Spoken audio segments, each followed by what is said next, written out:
Eccolo qua, buonasera. Ah, Presidente. in diretta. Scusateci, buon pomeriggio e in vi diretta. ringrazio per la domanda. Un'altra domenica da dimenticare. Sì, Da dove vuole sì. partire, Presidente? Bella domanda.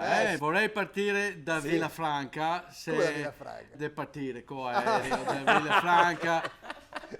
Ciapparia su i miei tette quattro strassi e certo. andacerei fuori dai Browns.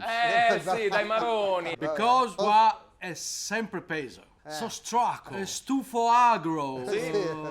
In Texas noi dicere son film milso. Ma attenzione, Attenzione. il progetto va avanti come un celluro.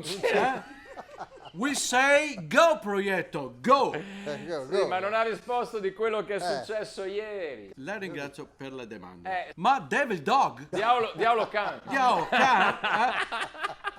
È una stagione di mala fortuna. È come dare a un bambino che fa cacca Drio Cesar. E poi ho anche un sacco di robe da stirare.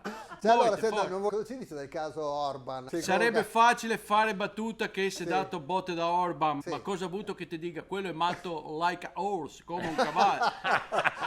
È un giocatore che ciappa una moto di skate, non può facere vacate del genere, no? Il club si riserva di valutare che cosa può essere jump in his brain, saltare nel cervello.